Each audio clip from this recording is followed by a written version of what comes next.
Argentina está carísima en dólares, como es obvio, porque el precio del dólar, conocido por los economistas como tipo de cambio, está muy bajo.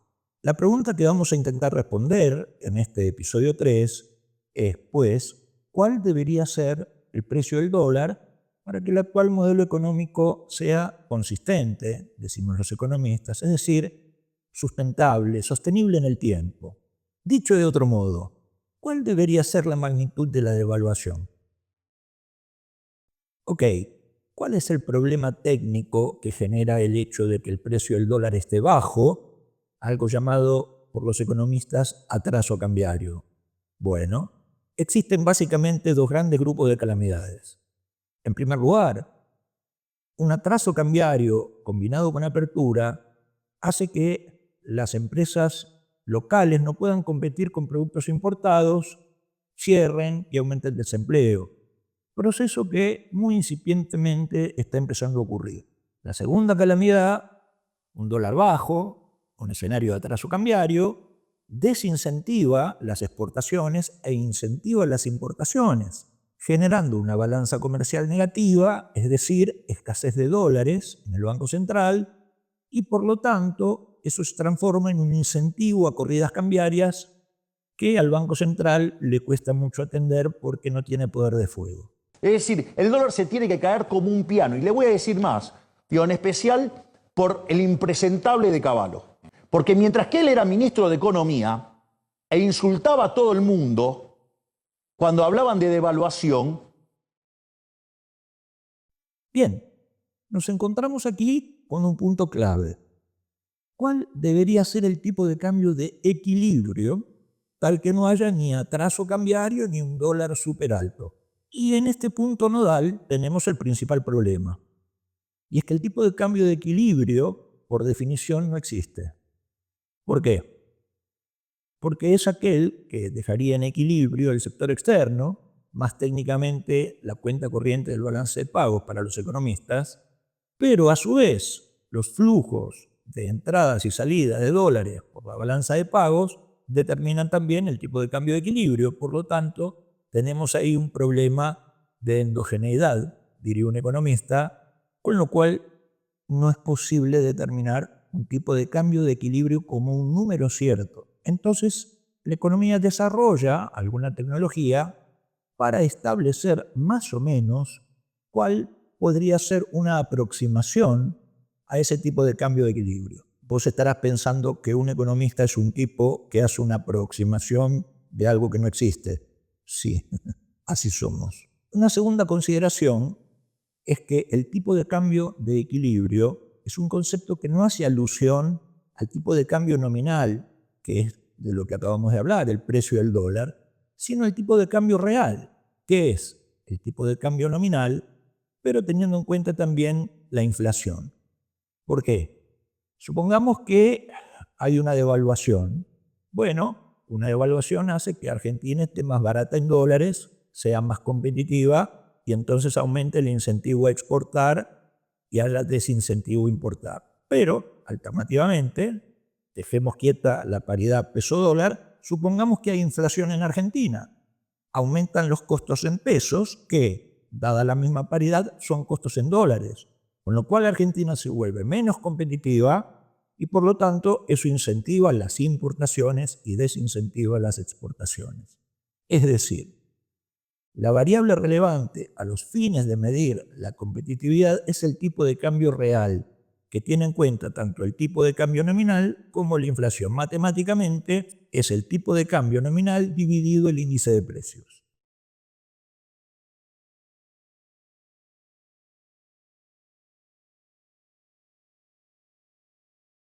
Hechos estos dos comentarios, pasemos entonces a desarrollar una tecnología para ver qué nivel de atraso cambiario tenemos hoy.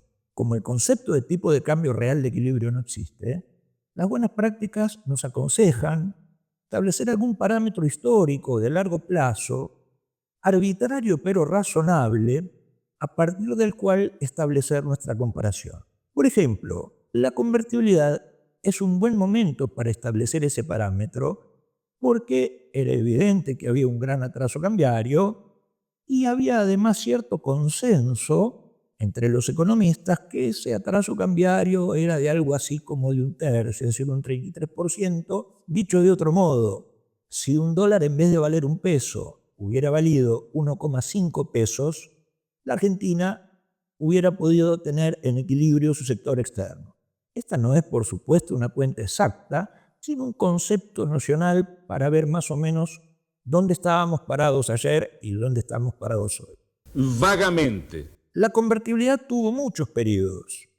Tuvo un primer periodo inicial en donde la inflación bajó desde la hiperinflación en 1921 a la inflación internacional en 1994. Luego ocurrió el efecto tequila y sobre el final de la convertibilidad hubo una recesión deflacionaria entre 1999 y 2001. Por razones técnicas vamos a descartar estos periodos y vamos a considerar al tipo de cambio real promedio del periodo 1996-1998 como la convertibilidad. Las razones técnicas se las quiero obviar para no aburrir, pero brevemente.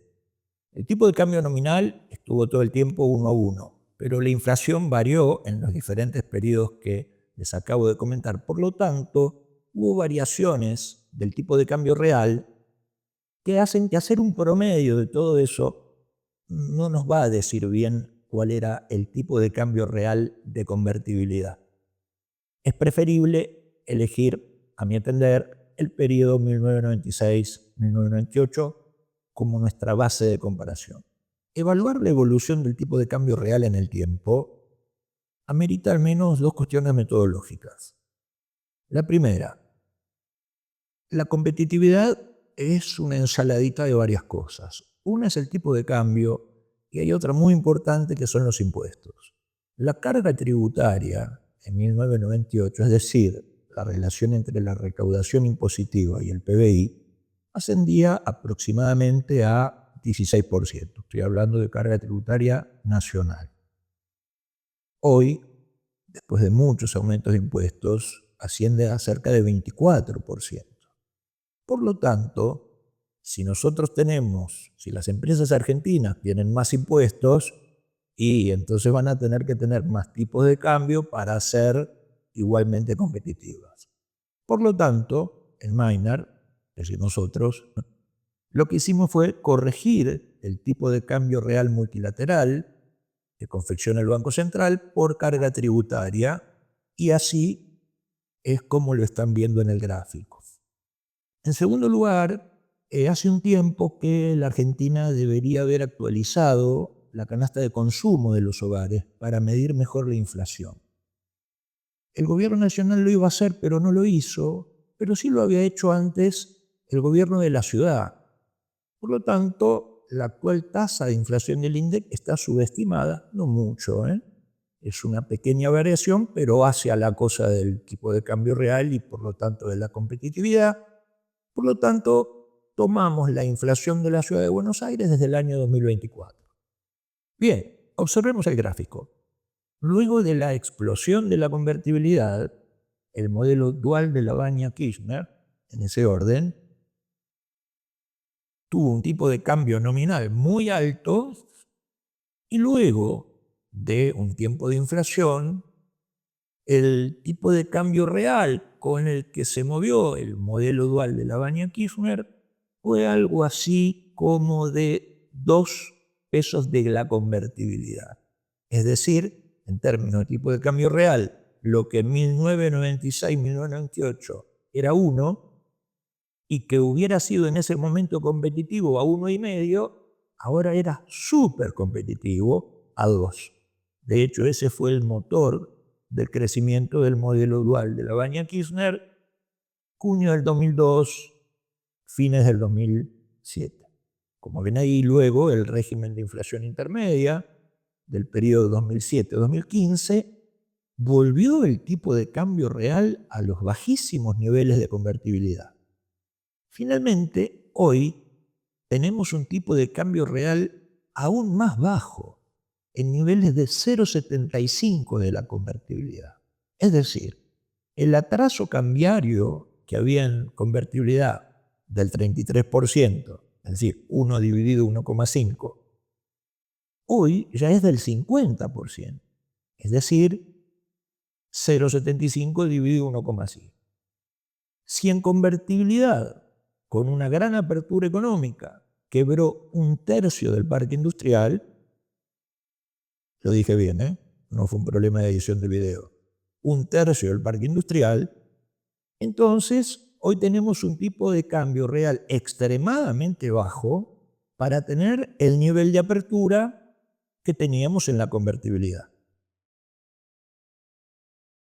Por lo tanto, para estar en un nivel competitivo, es decir, sin atraso cambiario de, digamos, 1,5 de convertibilidad, tendríamos que pasar desde 0,75 a 1,5, es decir, tendría que haber un salto devaluatorio del 100%, dado un tipo de cambio nominal que hoy ronda los 1.100 pesos, tendríamos que tener un tipo de cambio nominal de el doble, 100% del salto devaluatorio, o sea, 2.200 pesos, si queremos tener un nivel competitivo de 1,5 de la convertibilidad. La cosa es peor aún en términos de salto devaluatorio, porque como luego de una devaluación, esta devaluación tiene en Argentina un alto traslado a precios, conocido por los economistas como pass-through, entonces el salto devaluatorio inicial debería ser sensiblemente mayor a 2.200 pesos para que a los precios de hoy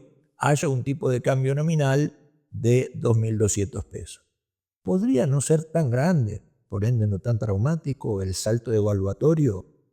La respuesta es sí. Habría tres posibilidades.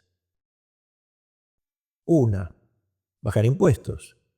Si bajamos los impuestos, tenemos una mayor competitividad vía impuestos y necesitamos menos tipo de cambio. Ahí tenemos un problema, porque eso, además de ser difícil, es un proceso más bien de mediano a largo plazo y el problema lo tenemos hoy. Existe una segunda posibilidad y es no tener un nivel de apertura como el de los 90, de modo tal de no necesitar un tipo de cambio real equivalente a 1,5 de convertibilidad, sino de, ponele, 1,3 de convertibilidad. Y la tercera opción es dejar que se destruya el parque industrial como ocurrió en los 90. Bueno, déjenme explorar la opción que está más cerca de mi corazón. Si nuestro target más modesto es ahora 1,3 de convertibilidad y hoy el tipo de cambio real actual está en un nivel de 0,75 de convertibilidad, eso quiere decir que hay un atraso cambiario de aproximadamente 40% respecto de ese target. Y que, por lo tanto, para alcanzar dicho target habría que producir un salto del tipo de cambio nominal del orden del 70%, partiendo de los 1.100 pesos de hoy. Esto equivaldría a unos 1.800 pesos a los precios de hoy. Por supuesto, habría que devaluar más para que pass-through mediante tengamos ese tipo de cambio real que nos dejaría en una situación competitiva si y solo si ocurriera lo siguiente, que la apertura no fuera como la de la convertibilidad. Adolfo Canitrot, ex viceministro de Economía de Surril, tuvo una figura muy simpática para describir aquella apertura que destruyó un tercio del parque industrial, y fue que fue una apertura a lo Rambo. La libertad de importar con la eliminación de las prohibiciones, cuotas, licencias y en la aplicación de un programa arancelario de reducción gradual sobre un periodo de 5 años. Que no es de mi agrado. Lo que tendríamos que tener, si somos menos ambiciosos en términos del tipo de cambio, es una apertura no solo un poco menor, sino sobre todo más inteligente. Es decir, tendríamos que imitar a aquellas economías a las que les fue bien.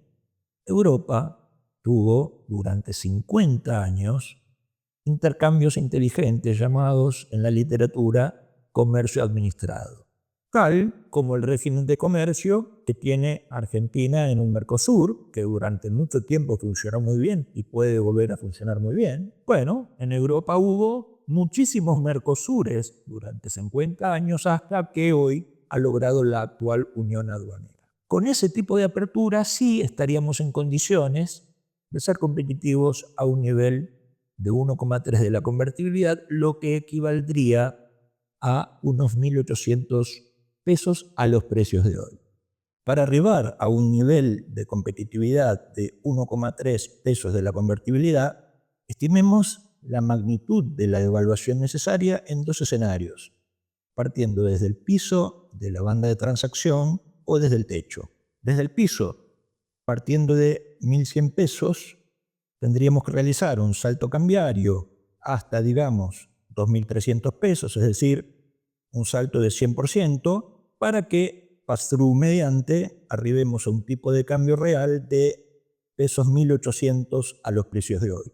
Desde el techo, partiendo de 1.400 pesos, para arribar a un tipo de cambio real de 1.800 pesos a los precios de hoy, tendríamos que generar un salto devaluatorio del 65% hasta los 2.300 pesos para que pass-through mediante arribemos a este tipo de cambio real, quedaría así un 30% más alto que el inicial. Para finalizar, quiero decir que el objetivo de este episodio no es sugerir algún tipo de política económica, una devaluación o no, etc.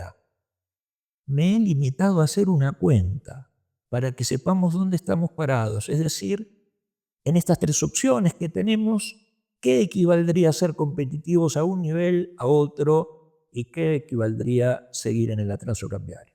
Argentina, they went MAGA. You know Argentina, great guy. He's a big Trump guy. He loves Trump. I love him because he loves Trump. When he called, I took his call. Anybody that loves me, I like them. But he's good. And he's a MAGA guy. But it's a slightly different form of MAGA. He is Make Argentina Great Again. That's pretty good.